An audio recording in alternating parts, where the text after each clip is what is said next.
Hey, how's it going? My name is Dalton Brown. I am here with BC in Houston. We are touch 'em all here for Sports Map Elite. We've got a jam-packed episode today, full slate of games here on a Tuesday. How's it going, BC?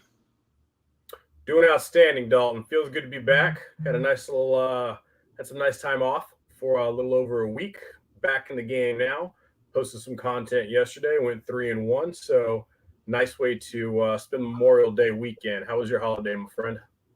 Good, good. I was actually at a music festival for it, so that was Nice. fun. But yeah, otherwise pretty relaxing. Kind of up and down with MLB, but got some good hours of work behind me today on it, and excited to dive in. Outstanding. Sorry for that over real quick. I'm just copying the YouTube link and sending it out to the people. That way they can jump on with us, chime in, post some questions, some comments, and give us their best plays. So that is on the way now. And yeah, got a lot of baseball to talk about. Sounds good. Well, we'll go ahead and dive right in. First game on the board is going to be at 6:45 p.m. That's San Francisco Giants 9-5-1 at Philadelphia Phillies 9-5-2. Phillies is going to be a small favorite here, minus 125 at home. I'm showing an over-under of 9.5 in this one. I think there's still a 9 out there at FanDuel on the total, at least last I saw. But this is a matchup between Jacob Junis for the Giants and Ranger Suarez for the Phillies. I've got a play here, but I'll let you go ahead and kick it off and let me know what you're thinking here. Yeah. Hey, just a heads up. You are on the YouTube. Every time I try and bring it up on my end, I go as a user on it. So if you've got it on another window, in case anyone chimes in with any questions or comments, that will be over on your end. So just a heads up on that. But yeah, Phillies blow another one, huh? Gibson, 6 innings pitched, allowing only 2 runs, and Phillies drag their gas can out there and do what they do best. Ranger Suarez really has no home to write about. His expected ERA of 4.51 against the 4.74 that he owns. Junis has been better than advertised. He's 4.71 expected, but throwing at 2.7 ERA.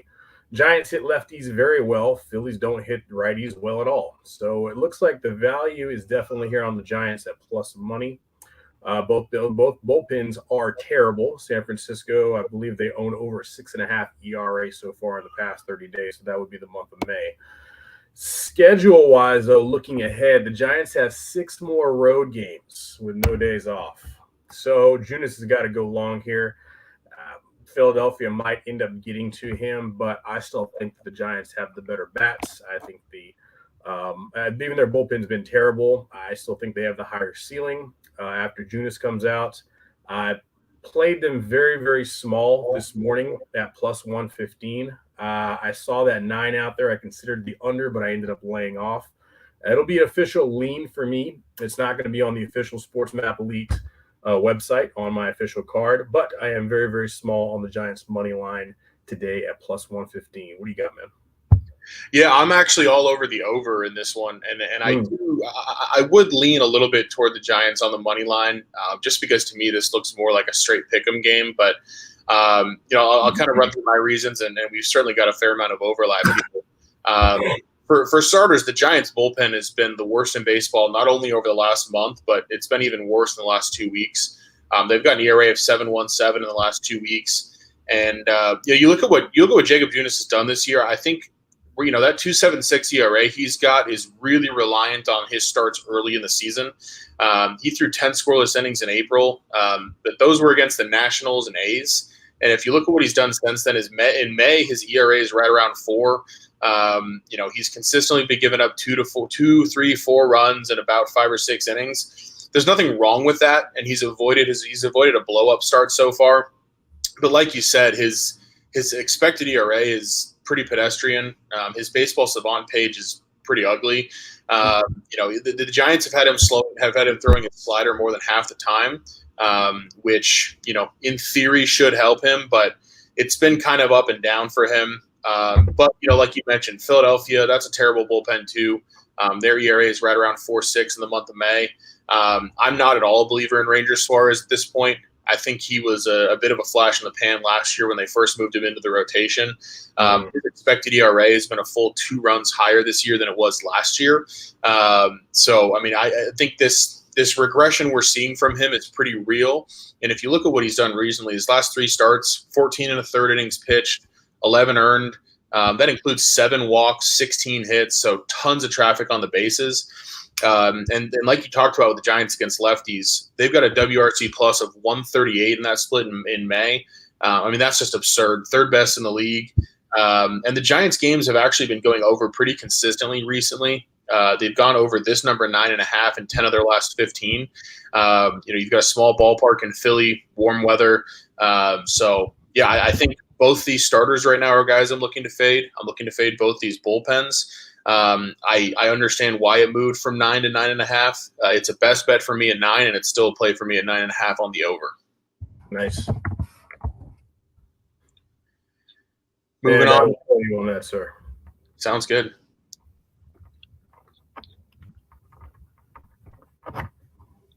Go for it, man. Call it the next one. Sounds good. Yeah, next game down the line, we've got 9-5-3, 9-5-4, Washington Nationals in New York taking on the Mets at Citi Field.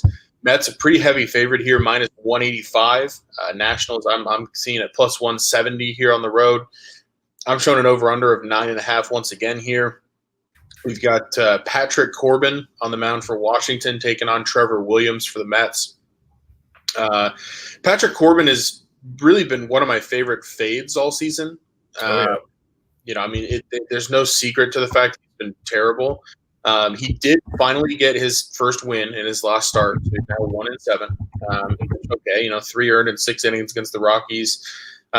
His May, it's been an improvement on his April. Not that that's saying much. He had an ERA of almost 9 in April, a little under 5 in May. So, it's not exactly reason for celebration, but it is a sign that maybe he's returning to form as a below-average starter rather than the worst pitcher in the history of Earth.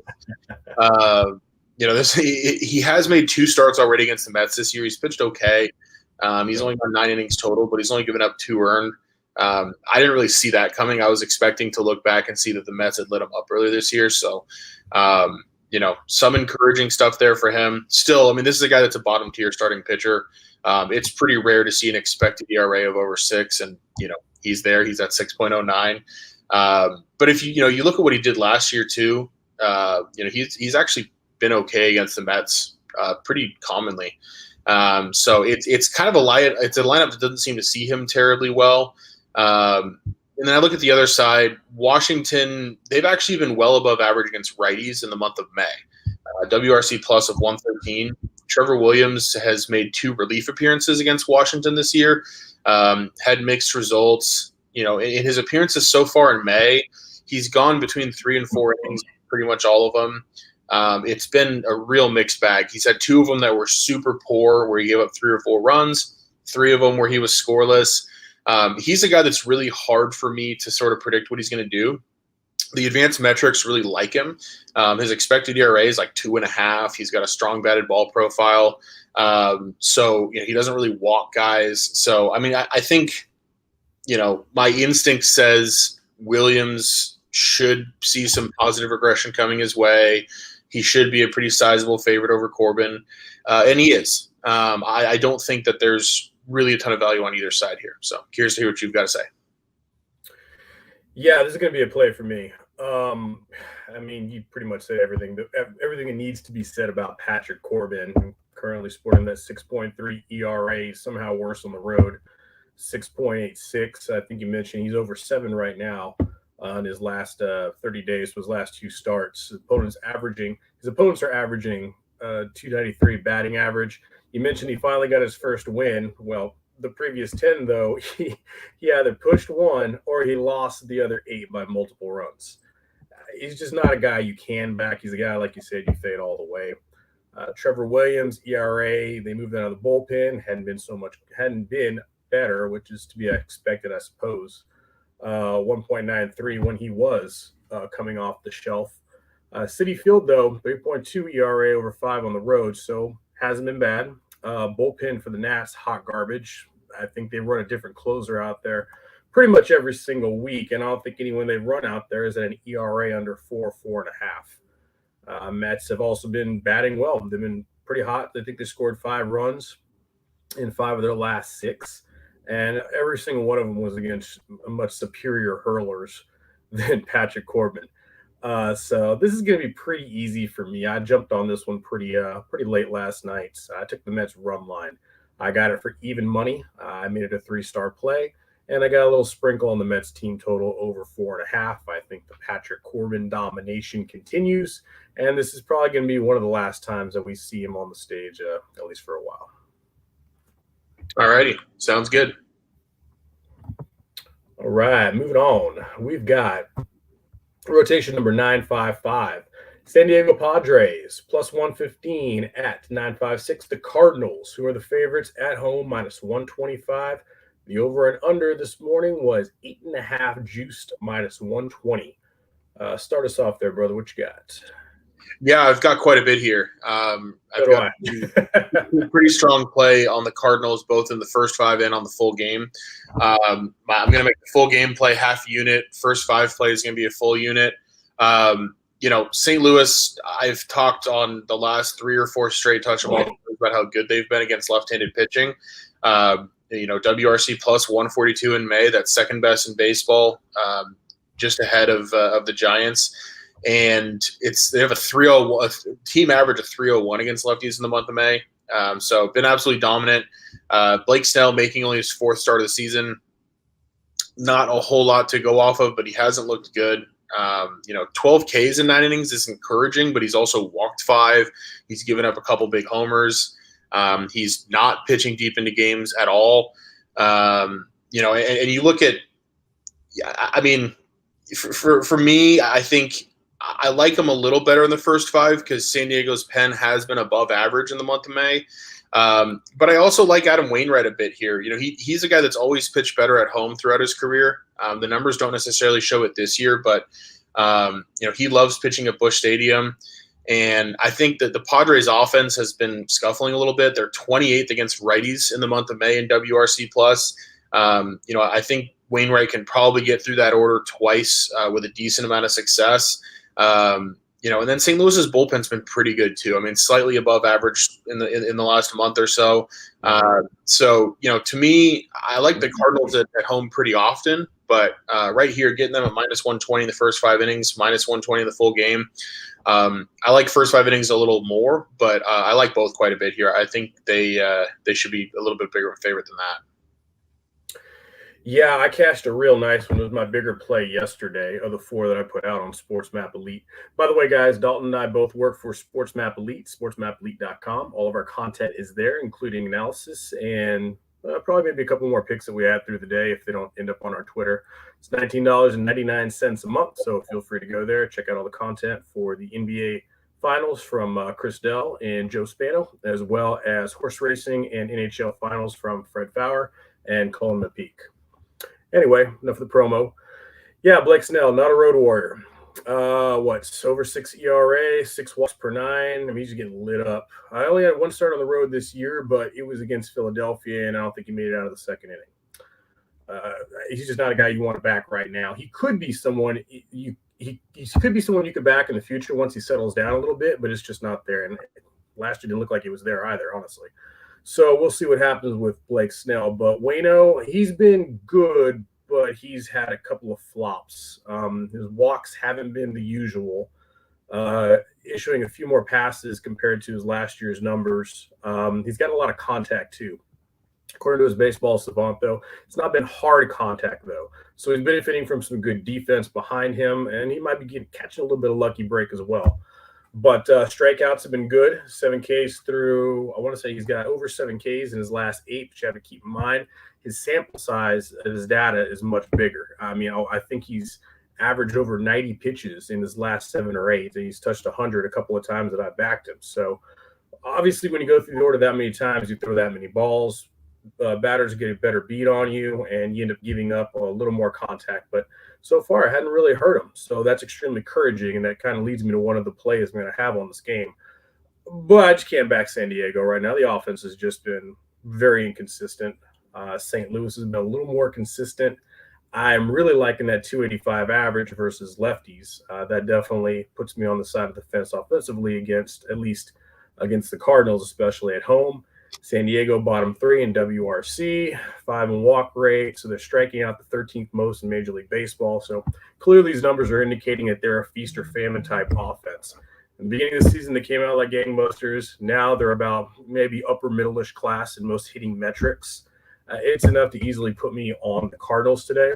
I'm going to go back to the well that I did yesterday. I'm a little higher on that Cardinals first 5 money line. And I do have a play on Adam Wainwright. Give me his strikeout prop over 3.5. Its juice is probably a little out of control now. I got it this morning at 140. It's probably easily over 150. I'll double check that. But that is a play that I am on. Sounds good. I like it. Alrighty. Moving on down the board. Next game down, we've got 9-5-7 Milwaukee Brewers. They are at Wrigley taking on 9-5-8 Chicago Cubs. This is a matchup of lefties between Eric Lauer and Justin Steele here. Milwaukee's going to be a small favorite, -125 here on the road. Cubs +115 at home. We've got an over-under of 9.5. Wind blowing out at Wrigley. I'm showing 14 miles an hour straight out to center field. It's an 8:05 Central Time start. I'll let you go ahead and kick that one off. What do you got? Yeah, that wind. Man, it's really hard to do these Wrigley Field games when you got that wind that's just blowing out double digits. Should still be close to 80 degrees around first pitch. 60% humidity. I mean, all these are pretty offensively supported weather statistics for today's game. It's actually unseasonably hot in Chicago for right now. But, I mean, Lauer and Steele, they started off pretty rough, but they've been pitching a lot better. Especially Lauer, man. He's just mowing them down. I want to say the guy's averaging like almost 11 strikeouts per 9. I mean, he's just crushing it. He's got electric stuff right now. There's plenty of offenses in yesterday's doubleheader. Game started out slow like we all think it would have, and then second part of the game, everybody just teed off on everyone.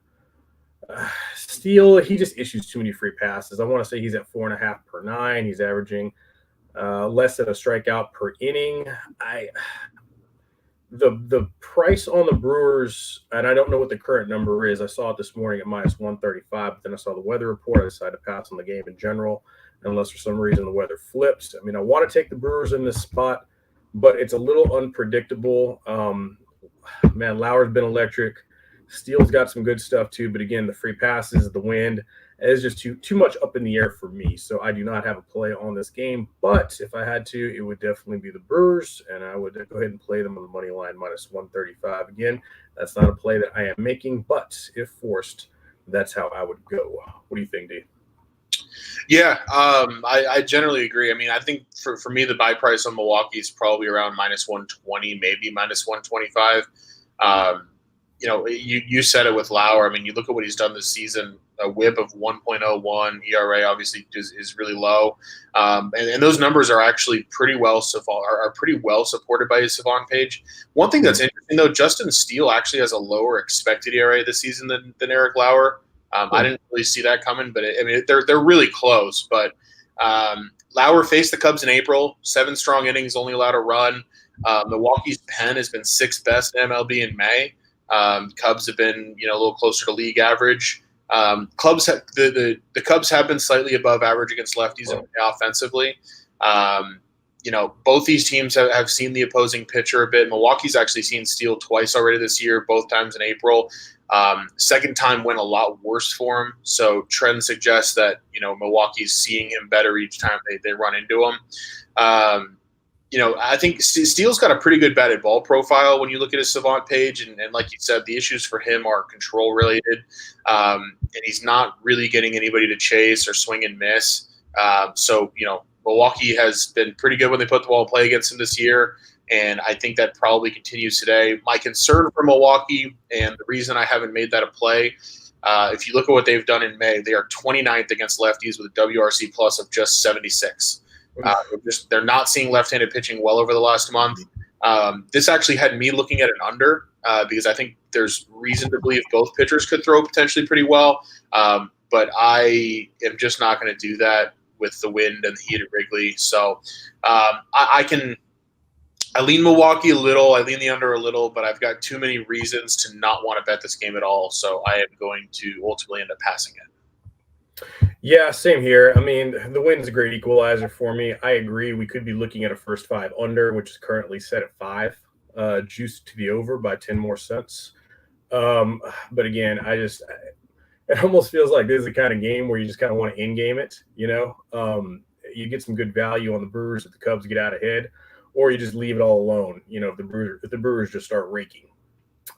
So, yeah, just too much going on there. And I'm trying to look for, it's still at 9.5, only juiced to the over. So, yeah, I think they nailed that one. I think that'll be a pass for me as well. Moving on. Rotation number 959 and 960. The Miami Marlins are plus 115 dogs to the home Colorado Rockies, who are laying $1.25 at Coors Field. The over and under is currently, not currently. This morning, the over and under was over 10 juiced, minus 120. And I'll go ahead and start this one off. I've got to lean on this game. I haven't decided if I'm going to make it a play yet or not, but man, we should see a lot of offense in this game. Marquez, he's just been getting shelled, man. His numbers are usually indicative of a pitcher who, you know, has played all his career actually at Coors Field. But at home or on the road, I mean, he's still sporting both ERAs over 6. He's allowing almost a home run and a half per 9. He's got nobody backing him up. That Rockies bullpen, I believe, still owns the worst ERA in the majors. And it's not, even when you have a team that's pedestrian hitting like the Marlins, it still makes you pause because that's just Coors and the way Marquez has been throwing and no one backing him up in that bullpen. I mean, it's almost an auto bet to go against, even considering the huge splits between the Rockies' performances on the road and in Colorado. On the other hand, you got Edward Cabrera. He's a 24-year-old who I believe is getting called up. I know he's the number 2 pitching prospect for Miami.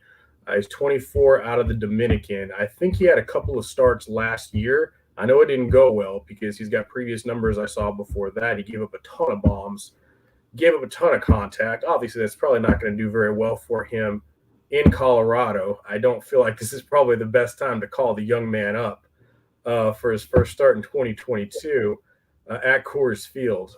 He's got great stuff. He's got elite, actually, swing and miss stuff, but he issues a lot of walks. I think he was averaging over 5 walks in the minors. A bit of a wild thing as well. Control has always been an issue from this guy, according to his scout profile. Fish have been good at getting contact. I want to say more than half the hitters are still hitting over about half the hitters are still hitting over 270s.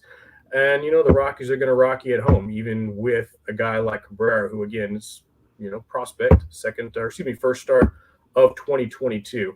This feels like an over game. I'm thinking over 10. I'll eat the minus 15 juice because that's what I played this morning. But I might go larger on it, but it's just a small play right now, over 10. What do you think, Dave? Yeah, the over here is one of my favorite plays of the day. Cool. 10 is a really low total for Coors. Right. I don't know what the averages are, but I would guess the average total of Coors is closer to 11. So I'm trying to figure out why we're getting a below average total here. I don't really get it. I watched Germán Marquez's last start against Washington because I had a bet on that game. And, you know, I keep looking at his Savant page and seeing reasons why he should be better and expecting him to be better. And, you know, the last time I did this show, that was one thing that I talked about is that his expected ERA is a lot lower than what we've seen from him. And I'm just tired of it. I mean, I watched him in that start. The guy can't command his fastball at all right now. Mm-hmm. He's leaving pitches over the middle of the plate. Got absolutely crushed by Washington. You know, that game I was talking about where Corbin finally got his win. The reason for that is because Washington put up about a zillion runs on Marquez. And I was on Colorado in that game. I'm still mad about it. But, you know, Marquez just looks terrible. He's not commanding his pitches at a major league level. it's really undermining what's an elite repertoire for him. Now, he might figure it out any start now. I think it's something that's eventually just going to click for him. Mm-hmm. He'll start looking pretty good again, but I'm willing to eat that when it happens. For the time being, he's somebody I want to fade. And you said it. I mean, on the flip side, with Edward Cabrera, he's Miami's number 2 pitching prospect behind Sixto Sanchez. Nasty stuff. I don't know why they're having him make his season debut at Coors. I would have tried to maybe even figure out a bullpen game, maybe go Max Meyer. I don't know. But, you look at what he did last September, 16 innings of work, 16 walks. This year in the minors, 27 innings of work, 15 walks, mostly at AAA Jacksonville. He just really he really hasn't shown an ability to pitch at the highest levels of pro ball very effectively yet. I think long term there's plenty of potential there, but this is not a good spot for a season debut. I do think Miami has an advantage late in that game. Their bullpen's been significantly better than Colorado's over the last month. And Colorado isn't exactly tearing the cover off the ball, especially not against righties. They're 27th in WRC plus against righties in May, which is pretty hard to do when you play half your games at Coors. And then Miami has actually been really good against righties. They've got a WRC plus of 111 in the last month. So, I think there's reason to like Miami as an underdog here, but I don't see why I would be in such a hurry to back Edward Cabrera based on a small edge when I think I've got a massive edge on the total. So Miami, Colorado, over 10. It might be my best bet of the day. There are a few others that I like, but it's right up there.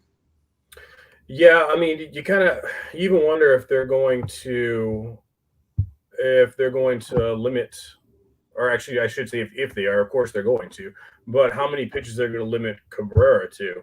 And I'm just looking ahead to the Marlins schedule. They've got they got one more with the Rockies tomorrow.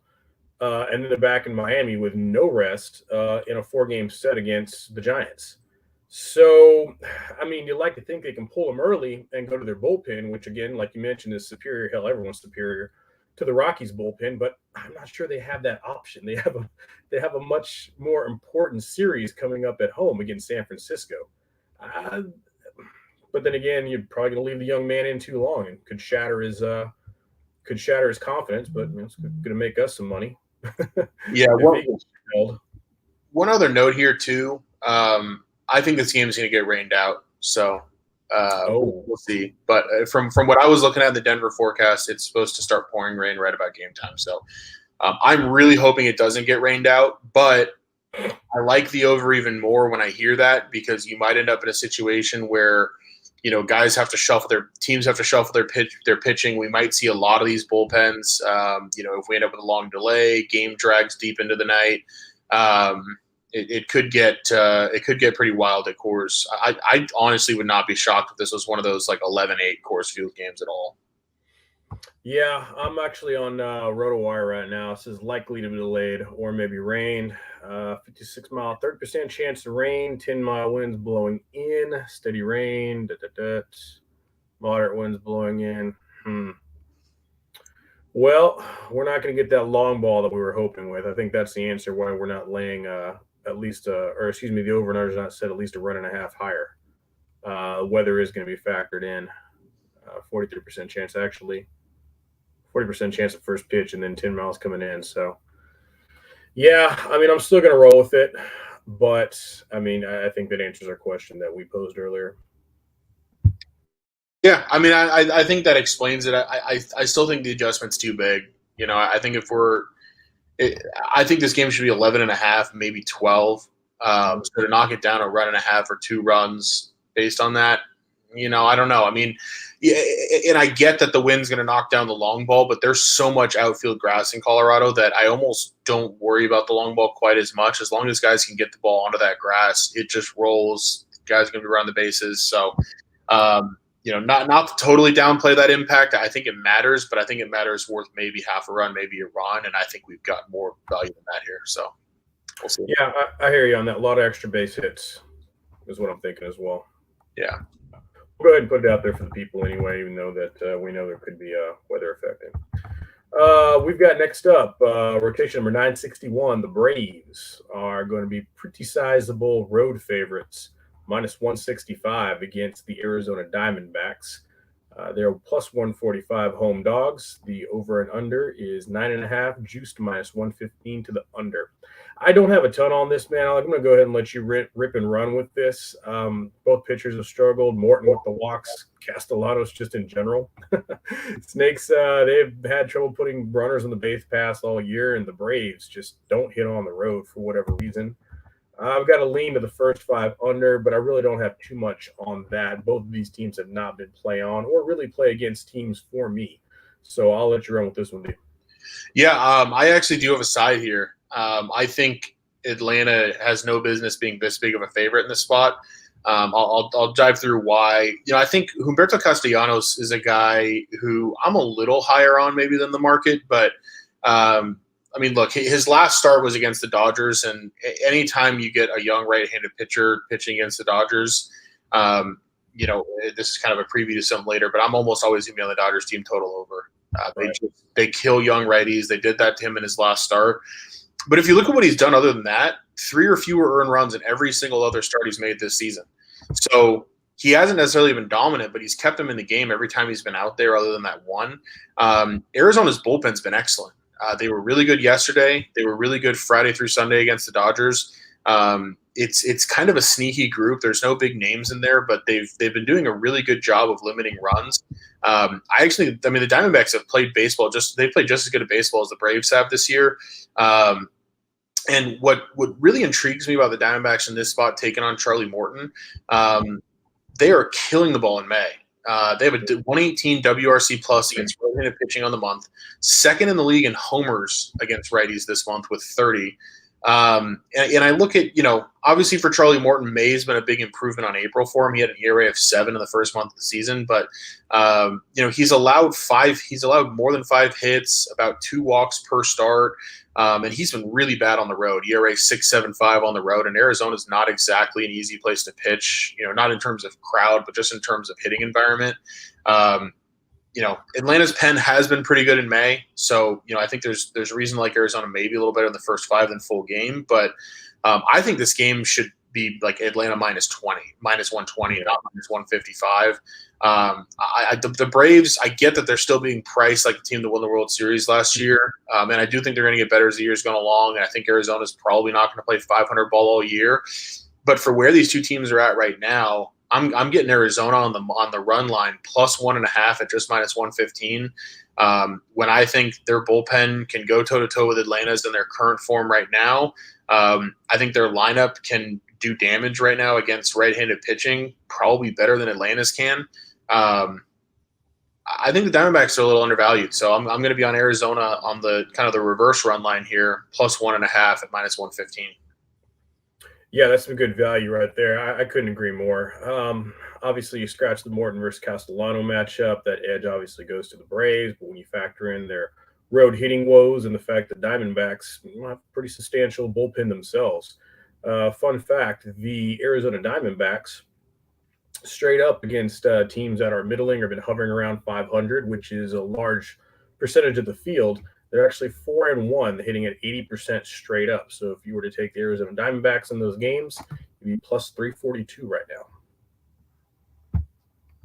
Cool, it sounds good. That's pretty much what we saw last night. When Atlanta went in there as a huge favorite, and Zach Allen pitches well. Arizona's got a sneaky rotation.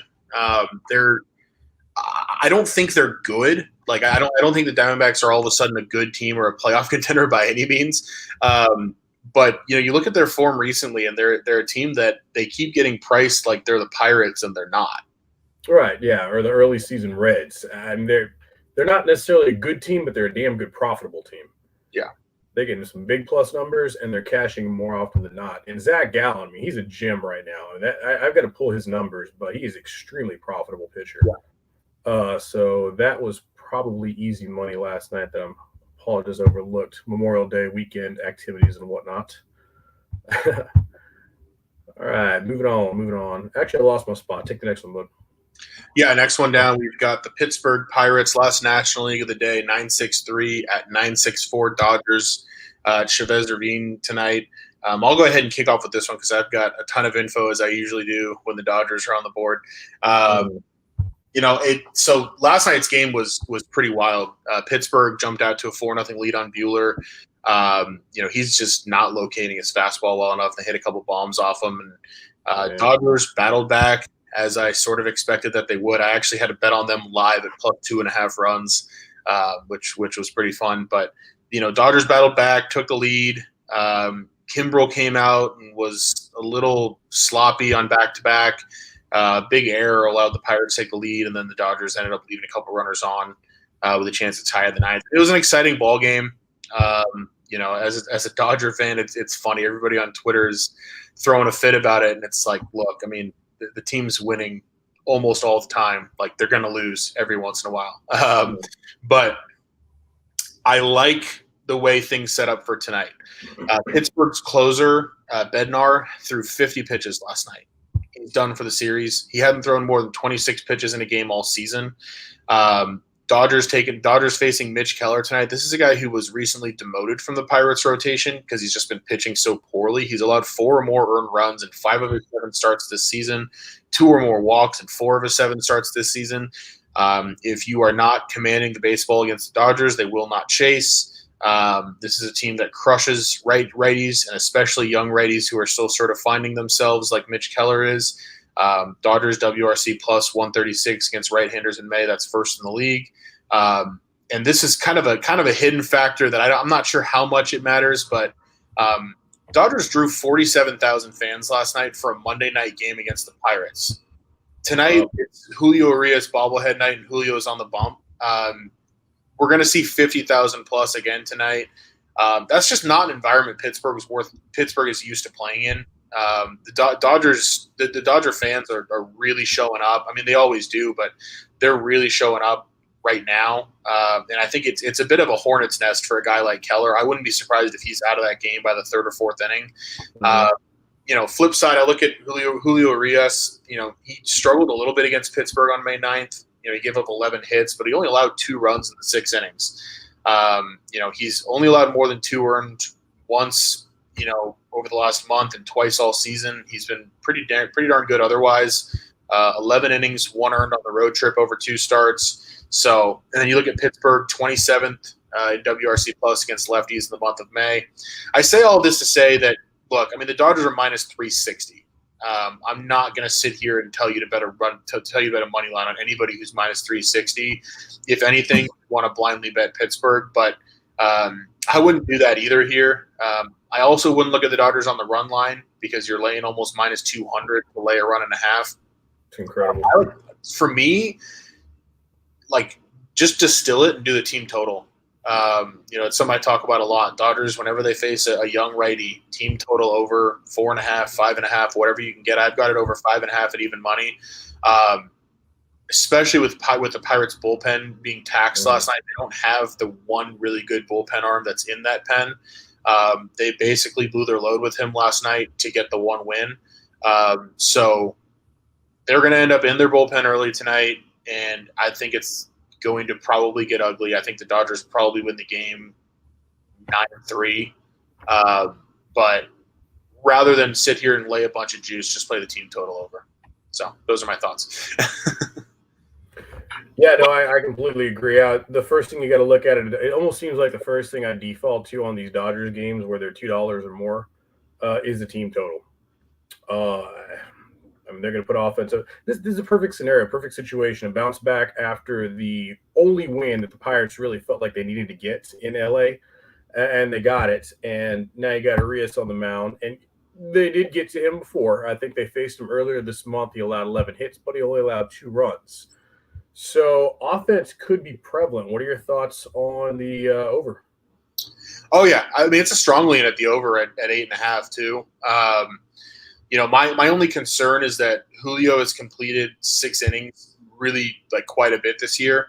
And Dodgers aren't going to have Craig Kimbrel available tonight, I don't think, but I think that actually is kind of a hidden good thing for them. Mm-hmm. So my only concern with the over is, are the Pirates going to contribute? Like I said, they're bottom 4 in the league against lefties in the last month. So, if you made me play the total, I would 100% play the over. But I like the team total over better just because I don't know for sure what I'm going to get from Pittsburgh. That's true. You know if they're going to pull their weight, or LA just covers the entire total by themselves. That also could very well happen. I wouldn't be surprised at all. Yeah, especially coming off a loss. Do you know what their average runs scored is after a loss? That'd be a fun one to look up. I don't. And it's actually weird. You know, they've had a couple like streaks this year where they've lost 3 or 4 in a row, which is really strange considering the 33-15 record. You know, they're actually 1-3 against Pittsburgh this year, oddly enough. But I do know they came into last night averaging more than 6 runs a game in the month of May. So, you know, and even in a loss last night, they scored 5 runs and left a lot of meat on the bone late in the game. So, yeah, I mean, it just seems to me like it over 5.5 at even money. I think that hits 70% of the time, but I don't know. Yeah. Going back real quick to something you mentioned earlier, not giving out minus 360 or even minus 200 in certain situations. Money lines. How many regular season games did the Dodgers win last year? 106. 106. Yeah, that's what I got. Did you know if you bet the money line on all 106 of those wins, you were down? Yeah, it makes sense because you were down like three units and some change. Yeah, I mean, you figure so. I mean, that means 56 losses, right? And if you're going to bet an underdog that's going to win 56 out of 162 games, I actually did some of this math last night. You'd have to have an average line of like plus 288. Meaning if you were going to cash with the Dodgers last year, you know, I mean, it just comes down to the crazy money lines that they're laying. Yeah. You know, so great equalizer. Yeah, no, I mean it's sneaky. You know, I mean you don't. I don't know. To me, if you're going to play the Dodgers most nights, you want to look at either doing it on a team total or a run line. You know, you're not going to get value on a money line with them. There have been a couple spots this year. I mean, they were an underdog in one of their games at Philly. That was fun. I cashed them on the money line there, but you're just not going to get too many of those opportunities. Yeah, I remember that. We're actually on the show doing that, and you're like, "What the hell is Dodgers?" I think they were like plus 115 dogs in Philadelphia. I remember that. Just out of curiosity, they just didn't dealt as a dog. It just shouldn't happen. Yeah, it's just no. Just no. Way too early in the season for that. And just for shits and giggles, I am looking for it bottom because it is late game. Alternate line. You happen to have that? I'm looking for it right now. Plus 1.5, minus 600. That's the wrong line. Oh, minus 2.5 line, you mean? Yeah, minus 2.5 alt line. I can try to find it. We can maybe post that on Twitter or something if we find it. But yeah, I mean, I think if there's ever a spot for it, this isn't a bad one. Oh yeah, so minus 2.5, alternate line minus 2.5, minus 115. That's a lot more palatable juice. But like you said, for some reason, so far the Pirates have been the thorn in their side, straight up. So maybe not that one. Maybe just the team total today. Yeah, and it's a really banged up Dodgers bullpen. You know, tonight you're looking at no Kimbrel, no Trinan, no Canely. So, you know, I mean, it's you probably don't have Yency Almonte either, which doesn't sound like a big deal, but that guy's been absolutely dealing. So, yeah, I mean, for me, it's just I don't fully trust the Dodgers run prevention right now. I think they're kind of in a mode of winning games by scoring a ton. So I have a little worry about the Pirates keeping the game close and maybe contributing, which is why, you know, I do like that over. Right on. All right, let's move on. I think we got a little caught up on that game, but excuse me. Lost my spot. Yeah, next one I've got on here is the Royals and the Guardians. Yeah, I'm gonna go ahead and I actually have quite a bit on this one. I'm hitting this a couple different ways. Number 967 Royals are going to be visiting Cleveland. They're plus 115 at the Guardians. Guardians are minus 125 home favorites. The over and under is at 9.5. Minus 115 juice to the under. We were talking about Zach Gallen and some other starting pitchers who are just some gems and who aren't really getting their props, especially in the market. I put Cal Quantrill right up there. He's just been absolutely dynamite. 3 runs or less in every start except one this season, and in that one he only allowed 4 runs. He walked 5 White Sox in a game earlier this month. Other than that, it's been 4 or less in every start, including a handful of no free passes. Opponent batting average is $1.69. I mean, the guy's just been outstanding. Outstanding. Now, obviously, there's going to be some regression there. His counterpart on the other side is going to be Lynch. He's gotten 2 earned runs or less. Only allowed, 2 earned runs or less in the last 3 or 4. He has not allowed a single home run. He's been issuing a lot of walks, though. But for whatever reason, he's one of the rare cases that his home splits are much better. Excuse me, his road splits are much better than his home. It's a 355 versus a 461 at home. 355 road ERA with a 4.04 road FIP. So that has also been a very nice mark. I don't think either of these pitchers are going to be able to keep that up, but for right now, the trend has been very profitable not to fade them. Their other offensive units, Royals, well, they've just been hot garbage. Bullpen's also one of the worst in the majors. Them in Colorado, they seem to duel over who's got the worst bullpen in Major League Baseball. That's probably where Cleveland busted open, but I predict there is going to be a very tight game to start with at least. Guardians offense, streaky, I guess would be the proper word. Currently slumping against lefties according to their WRCs. It gets even worse in the last 10 days. But I still think they should be able to get to the Royals bullpen. I'm actually playing this game a couple of different ways. I like the Guardians money line. I've got a bigger play on the first 5 under 5. I also like the game under 9, and I'm sprinkling on the Royals team total under 4.5. What do you got, Dalton? Yeah, the more you talk through that under in the first 5 innings, the more I like it. I just might end up telling you on that one, but yeah, I'm actually on the Guardians money line here. That was the play I came out of it with. Like you said with Quantrill, 6 or more innings pitched in 5 straight starts. He has had some mixed results, but overall it's been pretty good.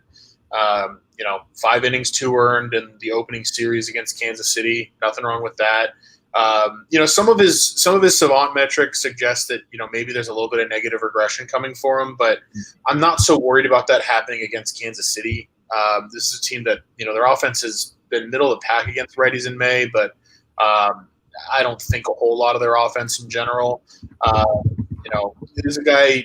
What I like about Quantrill is a straightforward pitch mix, but he avoids walks really effectively. And Cleveland's bullpen has an ERA of 3.09 in May. That's 4th in the bigs. So once he exits the game, Cleveland should be able to hold it where it's at.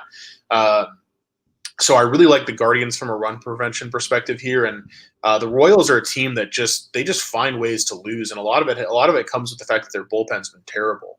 But there's no secret to that. But their bullpen's right around 5.5 ERA in the month of May.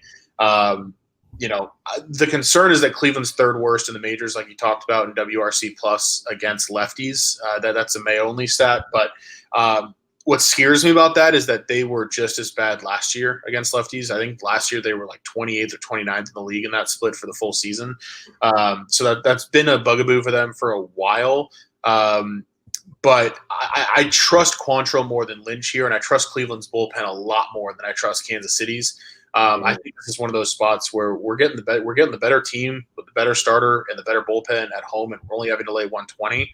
I'm not really seeing a downside there, other than Cleveland's struggles against lefties. But I think there's more than enough going their way here to overcome that. And the thing with Lynch too, the batted ball metrics for him are not good. The walk rate's not good. And look what he did against Cleveland last season. When you look at these divisional teams, there's always a lot of head-to-head to go off of. 11 earned and 13 2/3 last season for Cleveland against Daniel Lynch. So, whether they hit lefties well or not, they've hit this lefty well in the past, even in a season where they didn't. So I like that first 5 under. Really like the Guardians on the money line. Awesome. I will add it to our official list of show plays, which we are going to post at the end of the show. And I don't know, might not put it on Twitter. Kind of want the people to watch the show, even if they just fast forward to the end. Moving on, 969 Mariners minus 132 are going to be visiting the O's plus rotation number 969 Mariners minus 132 at rotation 970 Orioles plus 122. Over and under is at 9.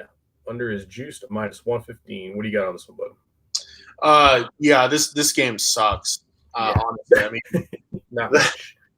Seattle is obviously not meeting expectations so far this year. I took a flyer on them at 5-1 to win the division that I'm not feeling too good about. There is still some time to turn that around, but they don't look very good.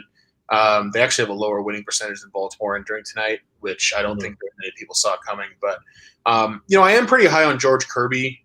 He's a pretty good young starter for them, and the results have been mixed so far. But I think he's a guy that's going to have a nice career.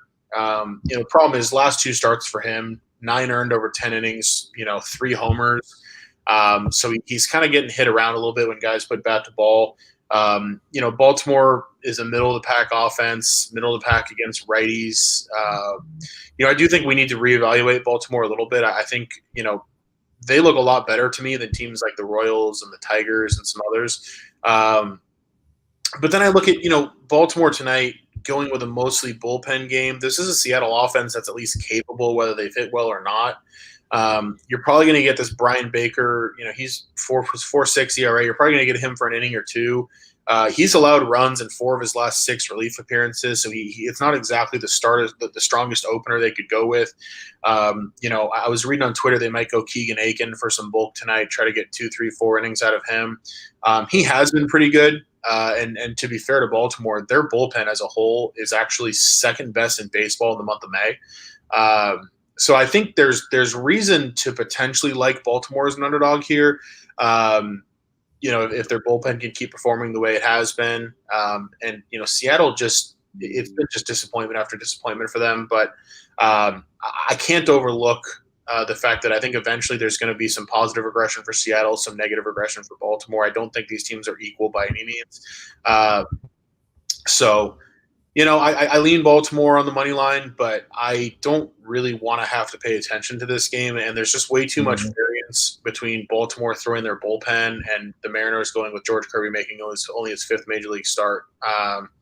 Too many different ways this game can go awry. I'm interested to see how it goes, but I'm not going to watch it. Yeah, I don't know. I can't look at myself in the mirror and make a play on this game.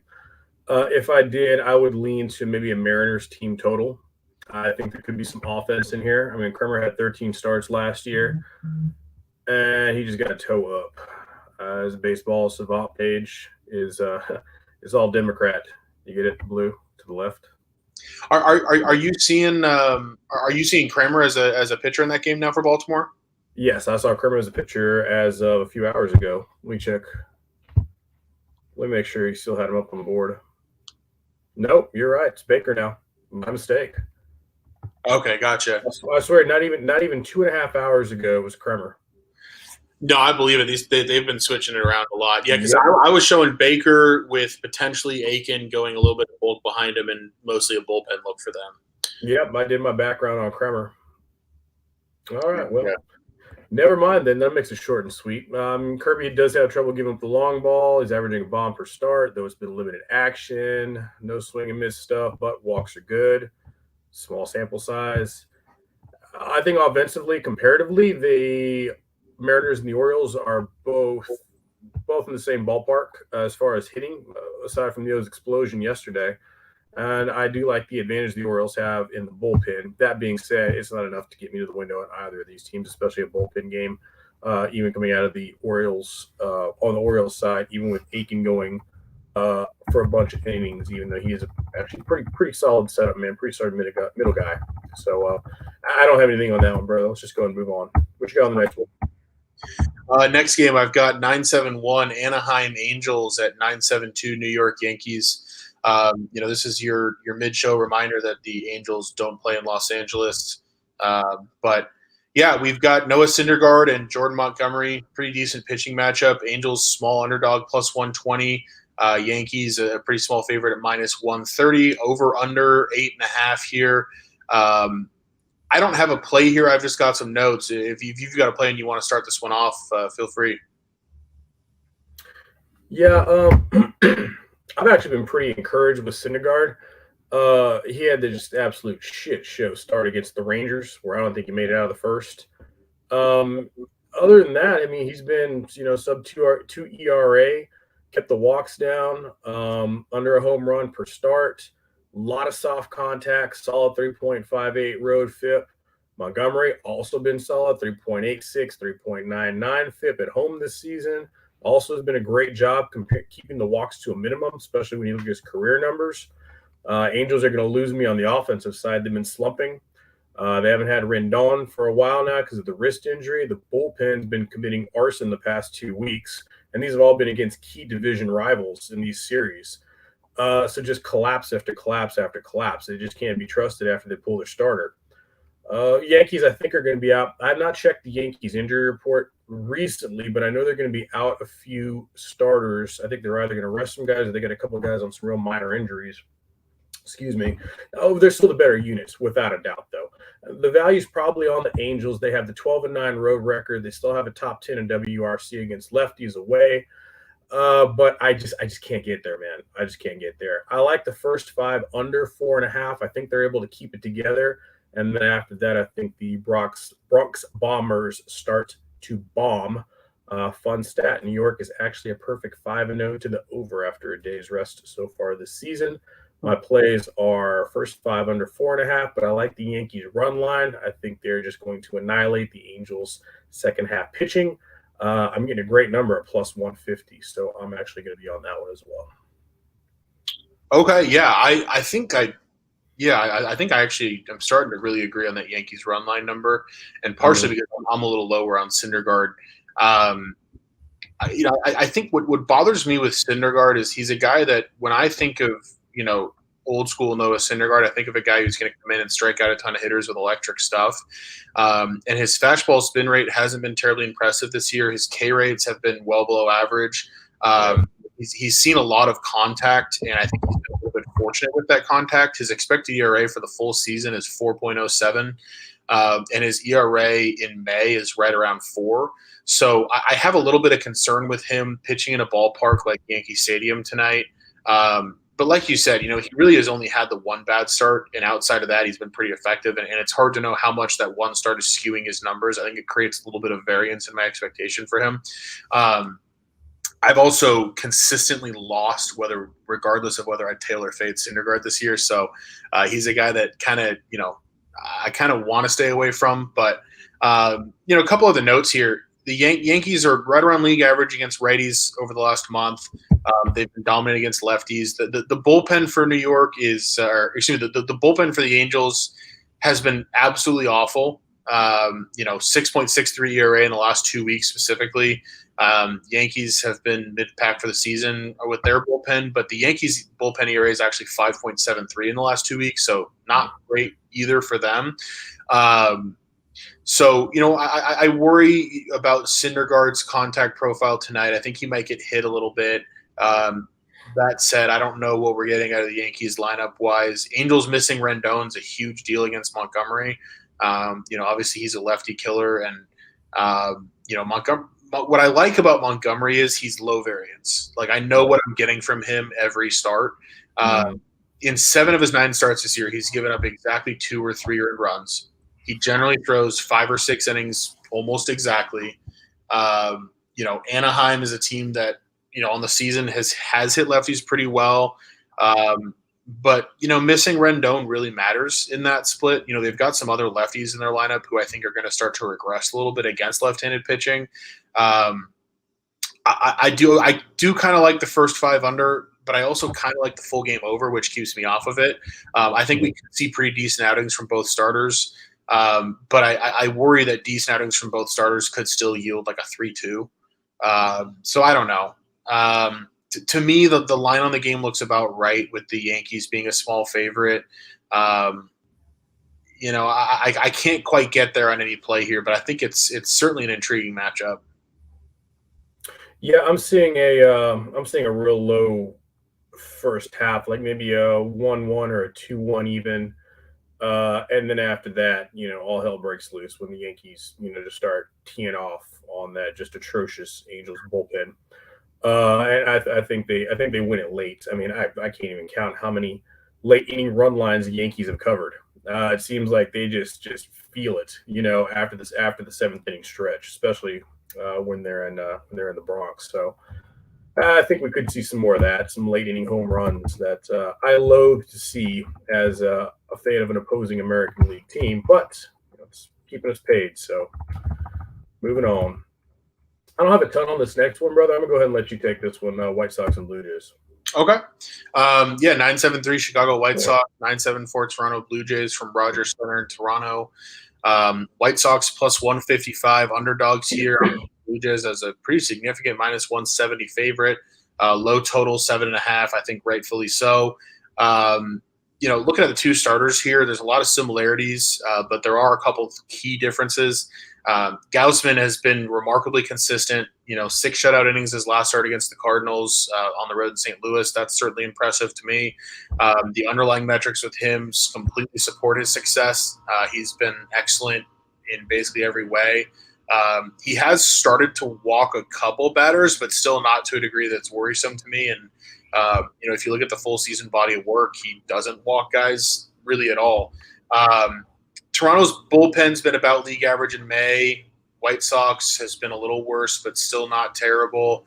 I think Lucas Giolito's flying under the radar. He's quietly put together a really solid campaign so far.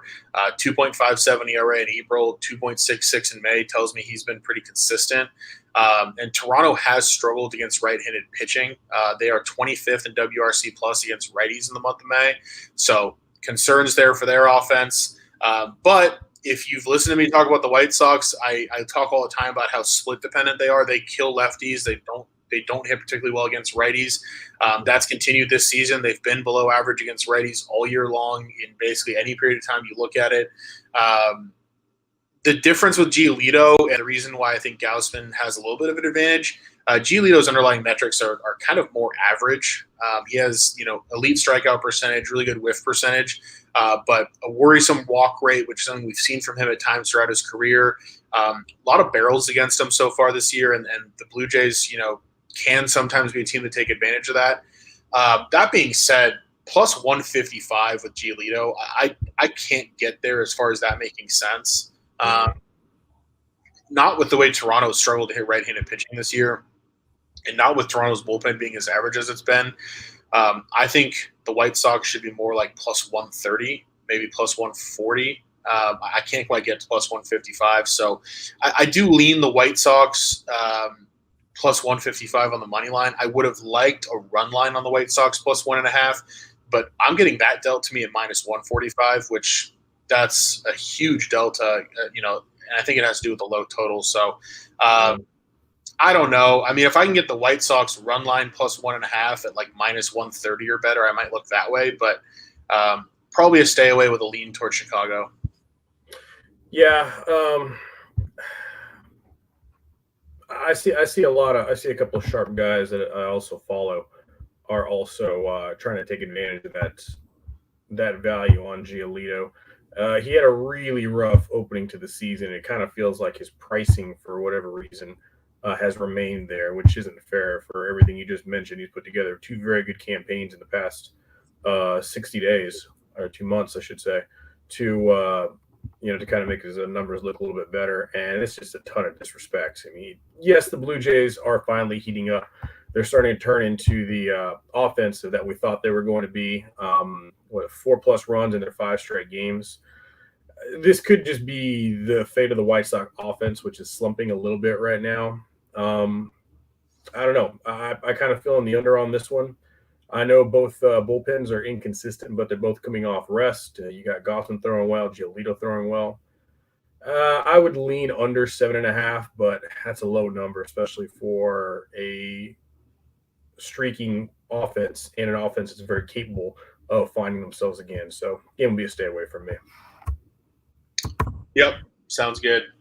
On to the next one here. We've got game 2 of the doubleheader between the Twins and Tigers. 9-7-5 Twins at 9-7-6 Tigers.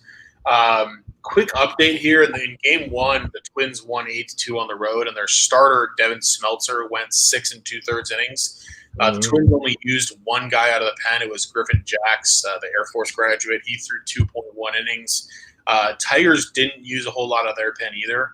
So bullpens are actually pretty well rested heading into game 2 of a doubleheader. I expected that to be more of a factor than it is. But looking at this game, we've got Cole Sands on the mound for Minnesota. They're a minus 135 road favorite. Detroit, given Joey Wentz his second career start, they're a plus 125 underdog, over under 9 here. Joey Wentz has that pretty funny ERA of 20.25 after his first start, which was an absolute unmitigated disaster. I think I am very tempted to play Minnesota at minus 135. I'm curious what's happened to this line in the last couple hours. I haven't had a chance to look at it. But if Minnesota is coming down at all and I can get them around maybe minus 125, I'd be all over it. The first thing I looked at here is the bullpens. Just when I look at the second game of a doubleheader, and you don't know exactly what to expect, but Minnesota's bullpen has been 3.9 in May, so pretty decent. Detroit's has been about exactly the same. So I throw out that factor. I start looking at the offenses, and this is where the separation starts for me. Detroit's offense is disgusting. They've scored 3 or fewer runs in 13 of their last 20 games. I know that might not sound that insane, but you're talking 65% of the time you're playing to an under 3.5. That's really pathetic. They're 2-6 against Minnesota so far this season. And you look at what they've done against righties in May, WRC plus of 71, 29% worse than an average team against righties in May. That's 29th in the league. It's just such a bad offense. And I think if Cole Sands was ever going to have a decent start, I think this would be it.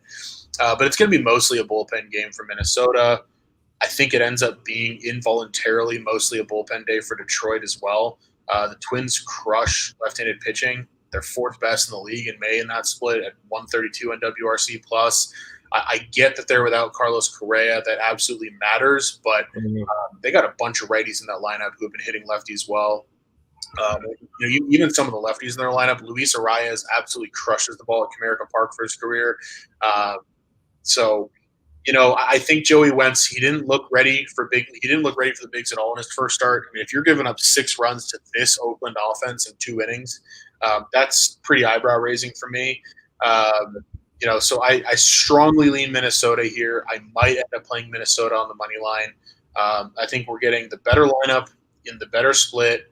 I think we're getting the better starting pitcher, although neither one's going to pitch particularly deep, and bullpens are close to a wash, but Detroit just doesn't score runs. So, I lean Minnesota pretty hard here. I'm a little bit – I think the one factor keeping me off of them is not having Correa and trying to sweep a doubleheader is typically harder than it should be. So, we'll see if I can get over that before game time. Yeah. Currently, I'm seeing it at minus 130 on our partner book for SportsMap Elite Bet US. Tempting. Let's fly through these last couple. I have got a couple things I still need to go do before I pick up my my little spawn. So moving on, 977. The Rays are going to be visiting the Texas Rangers. Rangers are minus 130 home favorites. The over and under is an even 8. This could be an interesting game. Martin Perez leading the league in ERA. 5 runs in the last 7 strikeouts per 9, lowest in his career, 0 home runs. Regression candidate? Absolutely. I don't know if the Rays are going to – I haven't checked recently. I think they're going to go with Yarbrough, but it's probably going to be a bullpen game. Rays bullpen games have been pretty profitable. Perez, hard to fade right now. Rangers bullpens, after being one of the worst in baseball to start the season off, much, much more consistency. It's going to be a wait-and-see game for me. I kind of like the under, though. It would be for very, very small amounts of units, though. What do you got on this one, bud? I'm going to try to convince you to play the under for a large amount of units, not a small amount of units. All right. I'll start with Martin Perez. I disagree somewhat on him being a regression candidate, as weird as it is to say based on what he's done throughout his career. It's like our coach at Duke used to say, if you can't explain it, you can't sustain it. I think Martin Perez actually can explain it, oddly enough. I was just looking through it. He has basically completely replaced his four-seam fastball with a sinker. and it's worked really well for him. His expected ERA on the year is 2.56, which is really, really good. He's been excellent. I mean, this is a guy who's thrown 6 or more innings in 7 straight. He's allowed no more than 1 earned run in 7 straight. This is a Tampa team that is 25th in the league against left-handed pitching this year. This is a Texas bullpen that has a 3.12 ERA in May. That's 5th in the league. So I add all that up right there. I think we're going to see probably 6 or 7 strong innings and a bullpen behind him that's throwing pretty well. I don't see Tampa getting on the board too much. Flip side of that, you got Ryan Yarbrough, from everything I see, is going to be the starter for Tampa tonight, unless there's been something updated there, which I wouldn't rule out. I haven't checked in a couple hours, but he made his season debut on May 3rd. It was a disaster, but he's allowed 2 or fewer earned runs in each of his 4 starts since then. Pitched really well against the Yankees his last time out. Look, he's a guy with no velo. He's going to sit in the mid-80s. Doesn't get a lot of swing and miss, but he is a master of soft contact. 97th percentile in average exit velocity, 91st percentile in barrel rate, 85th percentile in hard hit percentage. He is really, really elite at forcing soft contact. This is a Texas team right around average against lefties, a little bit above average in that split. But Tampa Bay's bullpen, as soon as they get into the game, they got an ERA in May in the mid-3s. We know how good they are in their bullpen games. Oh, yeah. Even if Yarbrough only gives us 4 innings here, I trust what's coming in behind him. I've got a first 5 under here at 4.5 that I can't believe I'm seeing. I'm playing 2 units on that under 4.5. I like the full game under 8 to some extent as well. But this line, 4.5 on a first 5 with a full game at 8 tells me that the books are expecting most of the runs to come early in the game. And I just don't see it, right? This is a huge pitcher's ballpark. Yarbrough's looked good. Perez has looked unbelievable. I don't see how these 2 teams get to 5 runs in the first 5 innings. So I'm all over first 5 under 4.5. A little bit of juice on it, but I'm happy to lay it at -125. Yeah, I don't see how they get to 8 for the entire game. That actually is on my card that I published earlier today. It's a 2-unit play for me as well. But I will also be taking the first 5 under 4.5 with you as well. Sounds good. All right, let's go on. 979. Houston Astros are going to be in Oakland. They are road favorites at -125. The A's are +115. Over and under is at 7, juiced over to 7 -120. Excuse me. I had 3 plays on the Astros yesterday. I had a no-run first inning, which cashed. I had the Astros, which cashed, and then I had I got cute. And the Astros and A's under, pardon me, that cashed, of course. And I got cute, and I tried to take Paul Blackburn, who has been extremely profitable, first 5 pitcher, one of the best actually in Major League Baseball. But he ended up getting torched in the 4th, and that was that. That being said, I still don't know why the Astros are being priced so low. If you could check the number for me, I'd appreciate that. But I was all over it at -125, and I hit it again at -130 after lunch. Christian Javier, he's just been lights freaking out.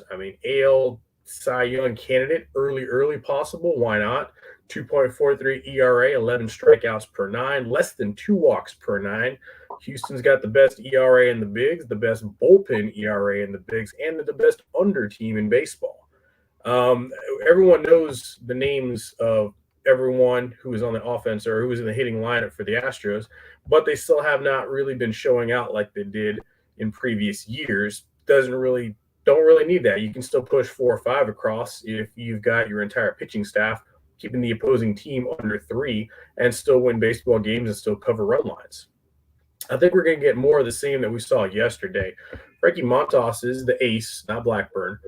He's been solid as well, 3.02 home ERA. But the guy is just the victim of no run support. I think the A's have scored 3 or fewer runs in 6 of his last 7.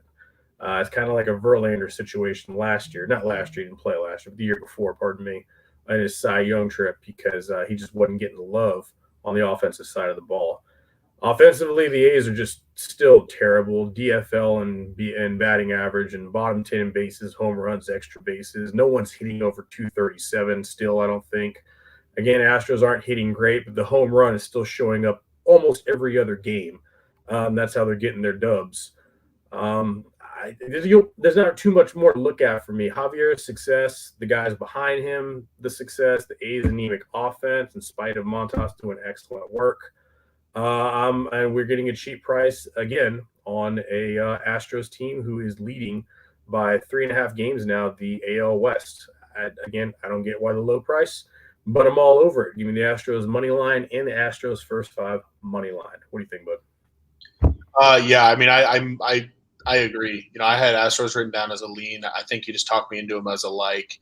And the more I read through the notes I've got here too, they match a lot of what you're saying, and they match a lot of reasons to support Houston. So I'll kind of give both sides of it, but Christian Javier, 48 strikeouts and 37 innings of work. That's elite stuff. WHIP under 1. He's been great. Obviously he moved from the pen into the rotation, so I'm interested to see if he can continue this.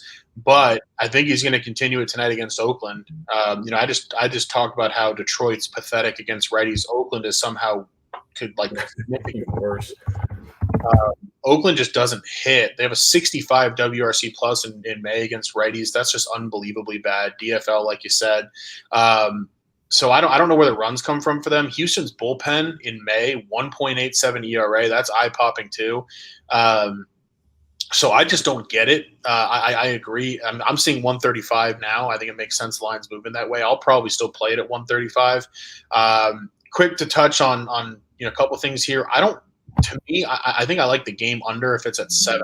I was showing 6.5 earlier, which is what I'm seeing at most books. But if I find a 7 somewhere at a book that I'm active with, I'll take that under too.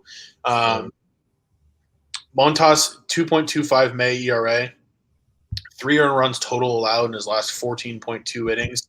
That's 2 starts against Anaheim, 1 against Texas. He was good against Houston last year. 4 starts, all of them were 5+ innings, a few runs allowed, but not exactly dominant. He's still allowing a run or 2 in these games. And then, thing for me, you've got a massive difference in bullpens here. I talked about what Houston's done, but if you look at Oakland, their pen's 4.5 ERA in May. That's middle in the pack, maybe a little bit below it. And Houston crushes righties, 6 against right-handed pitchers in May. So, yeah, I love it. I'll ride with you on that Houston money line minus 135. Awesome. Sorry, I had to shuffle over to get a new charger. Man, let's go ahead and close it out. What you got? Finish us out. Finish out in our last game of the day, please. Yeah, last game of the day, the lone interleague matchup, classic rivalry between the Cincinnati Reds and the Boston Red Sox. That's going to be 981, 982. Red Sox minus 135 favorites at home. Reds plus 125. Smaller underdogs than some might expect. Over under 8.5. A couple notes. Cincinnati Reds quietly 13-9 in their last 22 games. They have not become a great team, but they've become a real Major League Baseball team that actually looks like they know what they're doing. Red Sox are second in WRC plus in May against righties. That might not bode well for Luis Castillo, although Luis Castillo is a guy in general who I want to buy right now. The stats aren't that great, but he is due for positive regression. If you look at his advanced stuff, we know what he's capable of in terms of being an ace of this staff in the past when the Reds were a respectable outfit. And then I look at the flip side. Michael Wacha, this is a guy I think is due for negative regression. Reds are about average against righties, but I think Wacha's poor start his last time against the White Sox is something we're going to start to see from him. His expected ERA is around 4 on the season, so these numbers he's putting up under 3 are just not going to continue. He just doesn't miss enough bats. He really relies on soft contact, and I think at a ballpark like Fenway, teams are going to start peppering the monster a bit. So I think there's negative regression coming for him. I think there's positive regression coming for Castillo. That being said, Red Sox are killing righties. Cannot back a righty against the Red Sox right now, especially not at Fenway, and especially not after the Red Sox lost 10-0 yesterday. But I also don't want to get behind Wacha. Over under 8.5. I think it's a pretty hard lean for me to the over. Cincinnati's bullpen is nothing to write home about. Both these bullpens rank between 22nd and 26th in the league over the last month. So I think Waka could struggle a little bit. Cincinnati's starting to hit the ball a little better. Boston's offense has just been ridiculous in the last month, and coming off a goose egg yesterday, I could see them coming in pretty locked in. So hard lean for the over for me at 8.5. No play on a side.